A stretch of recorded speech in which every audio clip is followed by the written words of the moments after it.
don't understand how she's holding the yarn, which means that I need to undo all of this and redo it. Oh my goodness. I felt like I was holding my breath that whole time. But they should be the same length because like it's the same number of rows. So I don't know what's happening. I started crocheting about a year ago, and I've realized that most of the stuff that I'm drawn to is actually knit. I do technically know how to knit. My grandmother taught me when I was very young, but I've seen this sweater by Florence Miller, and I watched her YouTube video on how she makes it. It's called Knit Your First Sweater, Free Pattern and Detailed Tutorial, and the tutorial is amazing. And I really, really think that I can do it. So I'm gonna try to knit this sweater. When I decided that I wanted to do this, I had the thought to myself, Alex, you need to make sure that you actually want to do this and that you're not gonna get bored of it after 2 hours and then never pick up the needles ever again, which has happened to me in the past. So I decided to buy just one type of needle and do a little test swatch to see if I like actually did enjoy knitting. So I made this little swatch, knit back and forth, switching how I did when I learned how to knit. And then I was like, oh wait, in order to do stockinette, I think that's what this is called. You gotta do knit one way, purl the other way, knit one way, purl the other way. And then I did this. I can't believe I did this. And I took this, my excitement about this tiny little piece of yarn, that I am ready for this project and that I want to do it for real. I got so excited that I bought a whole set of knitting needles, come with detachable cord. I also went to Michael's and I got the yarn. Look at this thing. Look at how massive this is. It's acrylic yarn, which I don't love, but I thought for my first sweater, it would be okay to just use like a cheap yarn that I don't care about a lot, because I have a feeling I'm gonna mess it up a little bit. And I didn't want to spend a ton of money on yarn. So this whole thing was like $11 at Michael's. When I'm crocheting things, I usually just freehand it. Like I do not care, follow a pattern. I honestly don't even know what the symbols look like in a crochet pattern. I just make whatever I feel like making. And sometimes it works and it's great. And sometimes it's not so great. But every time that I watch somebody crochet something on YouTube or TikTok or Instagram or anything, they always say that you should do a swatch. And I've never listened because I'm like, well, why would I do that? That seems stupid. But with this sweater, I am going to do a gauge swatch. In the video, she says that I need to get 25 stitches on my needles. 2 ways to cast on. There's the easy way that I already know how to do, which is taking it in a loop and putting it on the needle. And then there's this really complicated way. And I think I'm gonna try to do that. Let's see how this goes. Okay, 25 chains on my needle. What does she do next? Now we're going to pull this needle on my right hand out of the stitch, but we're going to... Okay, I think I'm just gonna knit a row now. Oh my god, I'm getting such intense flashbacks to knitting with my grandma when I was very young. This is all I could do though. I could just really knit back and forth. I used to make headbands, so I just knit back and forth until it was like this long, and then I'd sew them together. Well, I wouldn't really sew them together. I would like use the knitting needles to bind them together, but I didn't know what I was doing. This was like pre-easy access to YouTube and all the information that is out there now. Okay, so I think my tension is a little too tight. Oh, and I dropped stitches. Okay, hang on. How do we pick these back up? I'm just gonna start over. Once I get the hang of this part though, it's pretty easy. I'm gonna be looser with my tension now. Did it! My first row. I'm gonna go back the other way. I'm gonna do purl on this pass because I want it to look like stockinette. How do we do a purl stitch again? Purl, you want to insert your needle from right to left into that first stitch. Okay. Get entangled. This way, and then it goes this way, and you go backwards. Okay. I think I can do that. Right? How does she hold the yarn? Tell me like this. And then again, I want to pull this out while keeping the yarn over. Does she wrap it around her fingers over here? Like this? Okay, that seems kind of secure. How do you not tighten it too much? Okay, this is so weird because with crochet, you hold the yarn in your left hand. I don't understand how she's holding the yarn, holding it like this, but that seems like it's not tight enough in this hand. How do you extend your finger even? Like, I can't get it tight enough. The only way I can purl is holding it like this and going around, which that seems so inefficient. Let me watch some other videos on purl stitches and see if I can figure out how to do this. So what I'm gonna do first is I'm gonna take my pinky finger and my ring finger, go behind the working strand of yarn, push up on that strand for the base of that first stitch on my left knitting needle. take my pointer finger now, and I'm gonna push it up behind my work and down below. But, and you can tell I can kind of slide them along a strand of yarn, and the yarn just moves along. So I'm not holding the yarn tight across those two fingers. Now I'm gonna take my pointer finger, tilt it over towards the left. I cannot do that. Okay, but I don't understand how.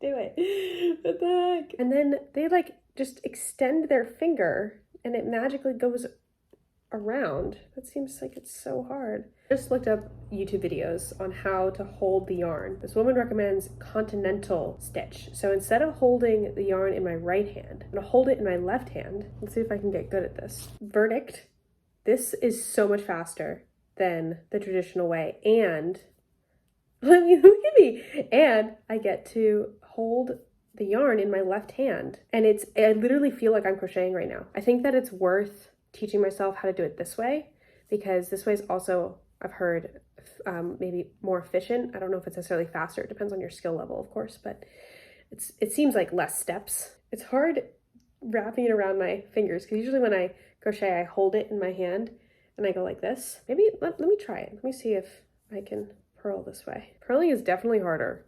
It's definitely harder than knitting. That's for sure. Okay, I think at this point, it's just practice.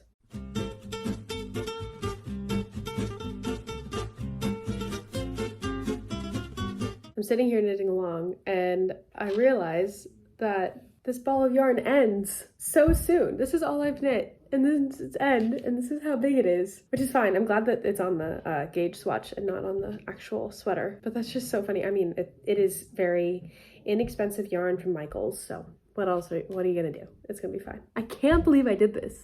I cannot believe I made this. This is so cool. Get through, purl, and so on. She practices ribbing before she binds off, so I'm gonna practice some ribbing. Okay, so I have finished my gauge swatch. I think that's the stockinette side. This is the purl side. I don't know if that's what it's called. And then I added ribbing too, just to practice doing some ribbing. Don't mind that. That's just where the yarn ended and I tied together. But now I have to bind it off, which I do not know how to do. So let's see if we can figure this out. What you're going to do is you're going to use your left needle to carefully pick up the second stitch. I think I can do it. She says there are two methods to bind off, the easy way and the hard way. The easy way doesn't let you have stretch. Right now I'm doing the easy way just to see if I can do it. But I think for the actual sweater, it's so hard to talk and do this at the same time. I have to concentrate so hard. For the actual sweater, I'm going to do the hard bind off so that it's stretchy. Look at that! I did it! I can't believe I did it. Now I gotta block it. Okay, so next day, I have done my gauge swatch, and now I need to see what it means to hit gauge. So let me watch the video really quickly. Let's talk about measuring gauge. Count the number of these V's, columns of V's that fit into 10 centimeters fit. This is my blocked gauge swatch, and I'm gonna see if I meet gauge, which I think is just, I count the number of stitches that fit in 10 centimeters. How do I show you this? 1, 2, 3, 14. Okay, my gauge is 16. Let me consult the pattern. Gauge is 16 stitches. But measure around the widest part of your bust. My bust measurement is around 83 centimeters. So I'm headed this measurement, so if your bust measurement is 83 centimeters, the resulting value is 98 centimeters, and then you need to choose the size, which has... Hers is 83 centimeters. Mine is 102. I can't believe I guess she is quite small and I am more a medium. Okay, this is now 104. So I'm gonna go with 104 plus 15, say 120. 120 centimeters. Okay, so I'm a size B. I'm gonna cast on 80 stitches. So she holds the yarn in these two fingers before splitting it. You can watch her video to see like what I mean by these two fingers. And I find that so hard to do. Like I get all this extra slop in the bottom string. So I've been just gripping it in my hand and then splitting it with my fingers and then casting on. And I find that this holds it much tighter and then I can just like loosen it out and I don't have all that extra slop. Okay, lesson number 1. I did not leave my tail long enough to do this cast on. So I have to undo this.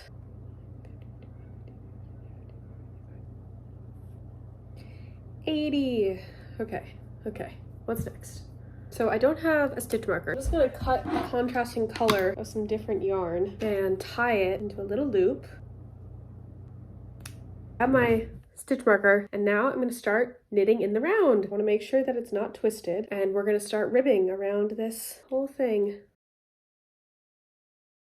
Okay, so I casted it on and then I was supposed to turn the needles around to join it in the round, but I did not do that. So now I have this gap, which means that I need to start over. And Max just brought up a really great point, which is that it's worth, say it again. You still made progress in muscle memory and learning and getting comfortable with knitting. There we go. So it's justified. Like, no matter how much you lose by having to restart, you didn't lose your experience. Update. I was working on the collar last night and I accidentally dropped a stitch and it caused this to happen. And the only way that I know how to do this is to undo it completely and start over. But I think I'm gonna watch some YouTube videos on how to undo just a couple rows and then pick the stitches back up so I don't have to undo the whole thing. But this is pretty disappointing. We're going to come in with the right needle tip from behind the stitch. I'm just gonna start pulling. Oh, they're so small. Right, so here's a very basic diagram of some knit stitches. The leading leg or the right leg will always be at the front of the needle for knits and purls. The right leg goes in front. It is especially hard to pick up these purl stitches because they're like being pushed backwards. Okay, I'm getting the hang of this. I'm getting the hang of it. It's okay. It'll all be okay. I guess one perk of me doing this is that now I understand how the stitches fit together. Okay, I think I fixed it. After I finished the collar, I kept knitting and I added stitch markers in order to do the increases. I really just followed Florence's video here. It was a great video. She did a really good job explaining what to do, and I also referenced the pattern a little bit, but the video really tells you everything that you need to know. And then I spent most of the next day making the yoke, which is the part that goes around your chest. And I watched some great TV and listened to some great podcasts, learned a lot about knitting. But if you have any recommendations for things to watch or things to listen to while you're knitting, please comment them down below because I spent a lot of time staring at my hands making this sweater. So I would really love some recommendations for how to fill the time while I'm doing this. Okay, update. The ball o' yarn has shrunk considerably because I spent the whole day yesterday knitting. I was pretty sick, so I just sat on the couch all day and knit, which was one of my most favorite days I've had in a long time, even though I was sick. And I can't believe how far I've come. I can't believe that I've made this. This is pretty crazy. I'll insert a clip of me trying it on a few rows ago. I put a piece of scrap yarn through the loops so I could try it on without it scrunching up. I have put my longest cord on my needles, so I can't get the scrunching to unscrunch any longer. I've been keeping track of the rows using this little piece of paper. So the pattern repeats every 2 rows. So you do 1 row of increases and then 1 row of just regular knit stitches. And every time that I do that pattern, I put a little hole in this piece of paper.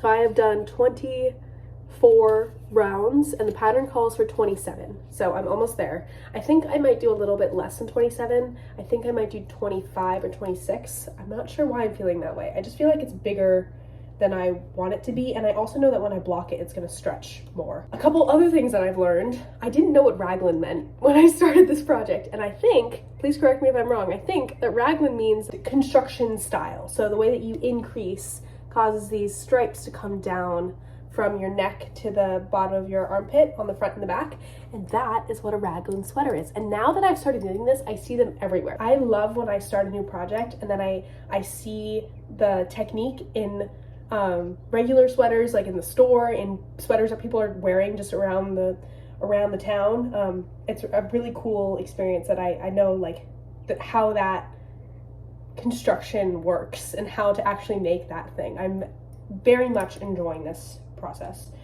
Another thing that I think is really cute is that people in, I don't know if it's Europe in general, but definitely in England, people who are British, call them jumpers. I think that people in Australia do too. Call a sweater a jumper, which I love. I think that that's so cute. I will continue calling it my sweater because I don't think that I can pull off the word jumper with an American accent. But anyway, that's just my update for now. I'm gonna do 2 more rounds and then I'm gonna start splitting it so that the arms go this way and the body goes this way. Okay, so I have knitted 25 repeats, which is a total of 50 rows. The pattern calls for 27, which is 54 rows. But I don't know why I'm feeling like I don't need those extra 2 repeats. I think the reason is that I don't want it to be too oversized. Like this sweatshirt is very oversized. And I think I like the look of when the body is a little bit more form-fitting and the arms are oversized. I don't know, I might be making a big mistake, but we're just gonna go with it. Also, I don't want to be doing any more rounds of increases. I want to get onto the body. So we're just gonna, that's what we're gonna do. That's what we're gonna do. And it's all gonna be okay. It's all gonna be okay. This is my first sweater anyway. So like, I'm just learning and having fun. And if it turns out that I needed to do those extra 2 rows in the next one that I make, I will do those extra 2 rows and it'll all be fine. In order to separate the arms from the body, I have to knit up to the first pair of stitch markers, and then put all of these stitches that are for the arm onto a piece of hold yarn, scrap piece of yarn. That's what I'm gonna do. I'm also gonna move the beginning of round marker to underneath the armpit on the left side, because that's what the pattern says to do. While I do this, maybe I'll just talk about some of my general thoughts. My first thought is that if you are a beginner knitter and you are not comfortable with the English style of knitting, I would highly, highly recommend learning continental, because if they're both going to be equally hard at the beginning, continental, once you get the hang of it, is so much more efficient and therefore, for me at least, faster. So if you're curious how I'm knitting as a beginner, let me know. I can make a separate video explaining how I do my regular knit stitch and how I do my purl stitch, but I seriously am so glad that I watched those YouTube videos at the beginning of this, because I've done this so much faster than I think I would have if I had not chosen to learn continental. Okay, so I've gotten to the armpit part, and now I'm just going to remove the first stitch marker, knit the 2 in the middle, knit the 2 raglan stitches, and then remove the second stitch marker, and then all of these stitches I'm going to put on a scrap piece of yarn. And I think in order to do that, I'm just going to take a yarn needle and weave it through. Kind of takes more concentration than I thought it would. I would love to know if you've ever knit anything. If you have, how long you've been knitting. What's your favorite thing to knit? If you have any pattern recommendations, I would love to hear them, because I'm seriously enjoying this so much, and I see myself continuing to knit for a long time. Over the last couple days, I've started watching knitting podcasts, which are basically just YouTube videos where people talk about the things that they're currently working on or things that they plan to work on. And it makes a lot of sense why the knitting community has chosen knitting podcasts as opposed to like vlogs or tutorial videos. And it's because we spend so much time knitting and staring at our hands that it's nice to like be able to listen to a podcast but also have something that you're kind of watching. The main inspiration for this project was that I saw a bunch of everything I made in 2023 wrap-up videos. It started out specifically crochet because, like I mentioned before, I already know how to crochet. But then some people included their knits, and then I've gone down this rabbit hole of like knitting culture, and it's so amazing to see everything that everybody's made. And I definitely think it's maybe a more European thing to do, knit, than American thing to do. Just a lot of the like knitting podcast channels that I found they're British, or they're people who live in Germany, or it's so cool to get to experience this kind of other culture because of YouTube. Not that knitting isn't also an American culture. Okay, I've gotten to my back of the arm stitch markers. I'm going to remove that stitch marker and then join my hold thread. I'm gonna just tie them off. Okay, and then I'm gonna join my knit stitches on this end with this end. But before I do that, I'm gonna chain. How many do I chain? I'm gonna cast on, sorry, I said chain like I'm crocheting. I'm gonna cast on 6 new stitches. And in order to do this cast on, I'm just gonna do the easy way. 2, 3, 4, 5, 6.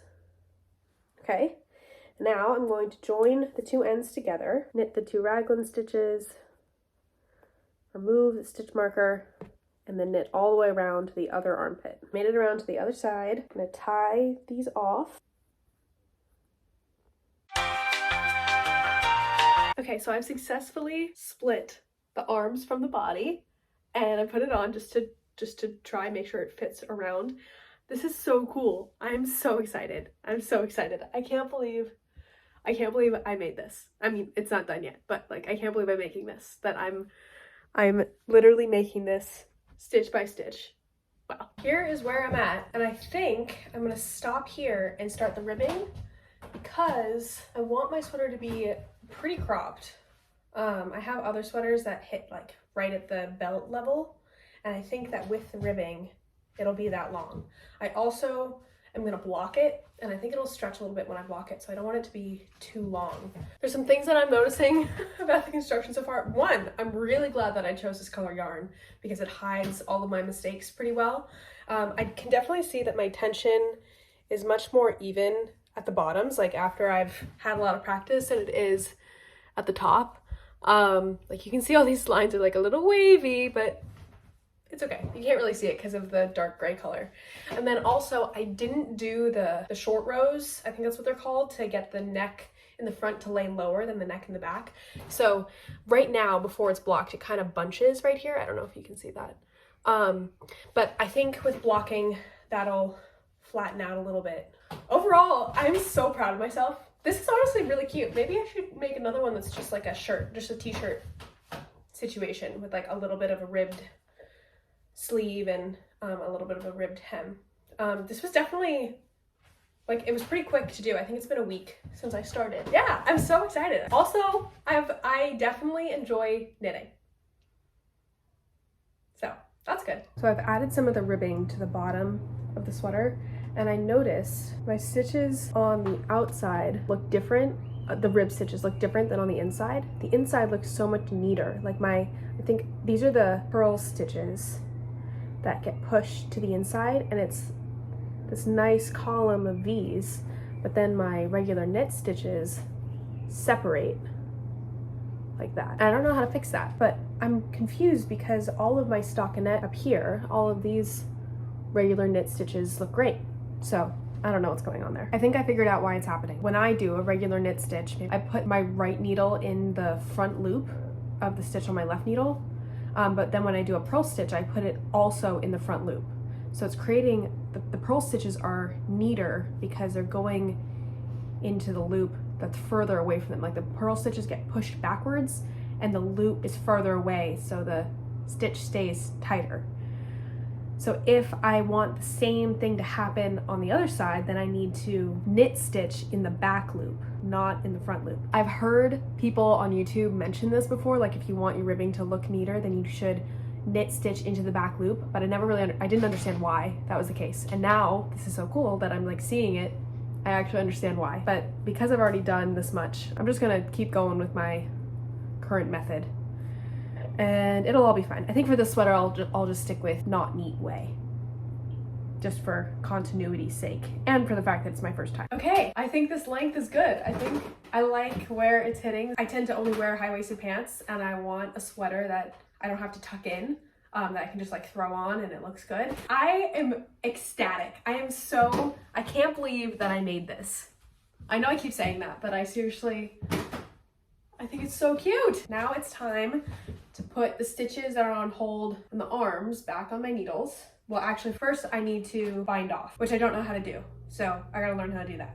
And then I get to make the sleeves. And then we'll be done, which is a while away for me. It'll be pretty soon for you, but yeah.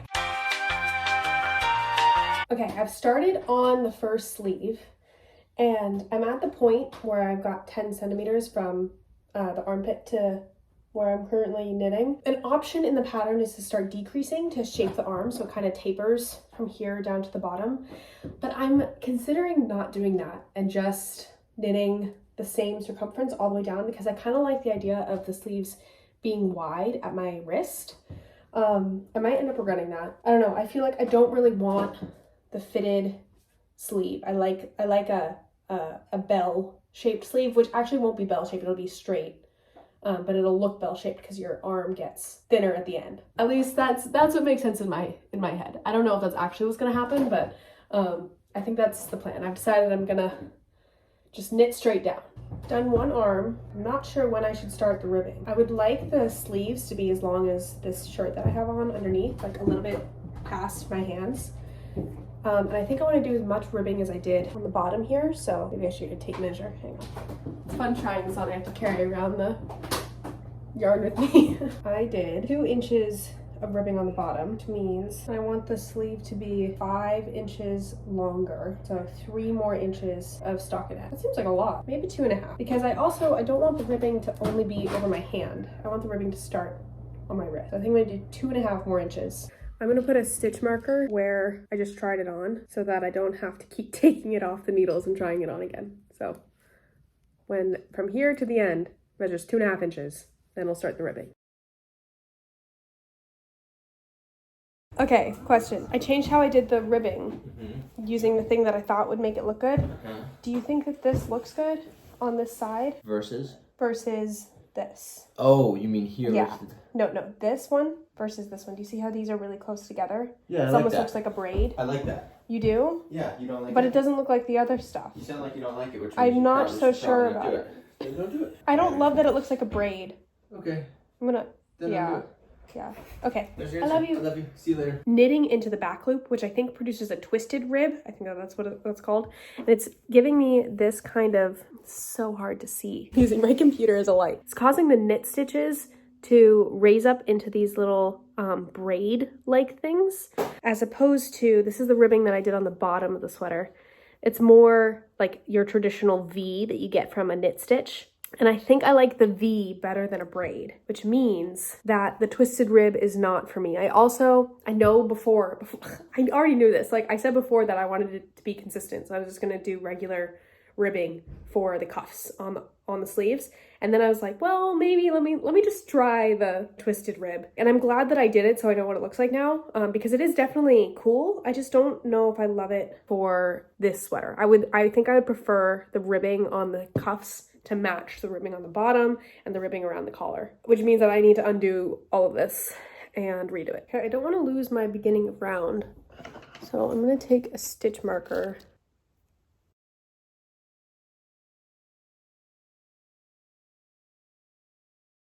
Okay. Oh my goodness. I felt like I was holding my breath that whole time. No!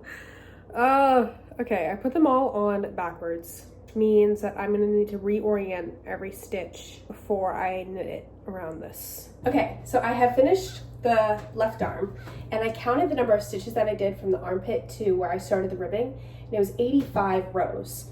So then I repeated that on the right arm, but this is so much shorter than where this one ends. Like this one ends all the way at my wrist, and this one ends like almost at my forearm. And I don't know if that's because maybe I'm now knitting tighter because I'm just continuously improving, or if I miscounted. So I'm gonna recount. And then I also don't know if they're the same number, should I do the ribbing now and then try to stretch this arm a little bit more when I block it than this arm, or should I add a couple more rows so that they're the same length pre-blocking? I don't know. I'm gonna try to count from the same spot. I don't know if I did that last time. So this is the front. I'm gonna go to the bottom of the raglan increase and count along this row. 81, 82, 83. Okay, I counted 83 that time. Okay, count the other side. 81, 82. Okay, 82. So I only need to do one more row. Am I just knitting tighter? I think I'm gonna do the same number of rows and the same number of rows for the ribbing, and then I'll just stretch this arm a little bit more if it's still uneven when I block it, and hopefully that fixes everything. If it's still too short after I block it, then I can undo it and add some more length. They should be the same length because like it's the same number of rows. So I don't know what's happening. One thing that's really nice, just as a little side note, the Tunisian crochet set that I got that has interchangeable cords is the same brand as the knitting needle set that I got. So the Tunisian crochet set comes with these little stoppers, which is very useful to try on the sweater. Would I recommend spending $120 on 2 sets of needles without knowing if you like the craft yet? Maybe not. Worked out for me though, so do what you want with that information. To block the sweater, I submerged it in some lukewarm water for about 30 minutes, making sure to squeeze out all of the air bubbles. And then I laid it down on a towel and rolled it up in the towel, trying to squish as much water out as possible. I actually had to do this in 2 different towels because there was so much water in it. And then I laid it down on the ground to air dry. I don't have any blocking mats or anything like that, so that's what I had to do.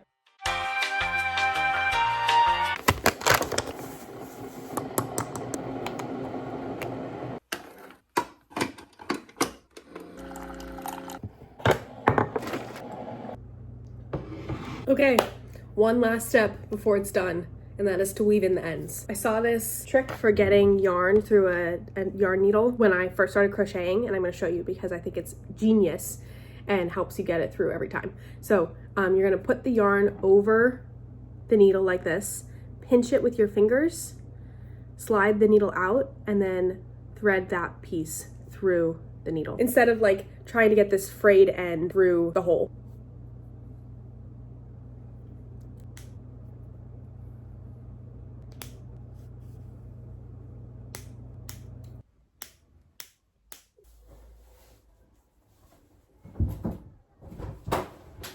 Here it is! Oh my goodness. I can't believe I made this. Wow. I don't even know what to say. So perfect. It's exactly the length that I wanted it. It's hitting me right at the top of my high-waisted pants.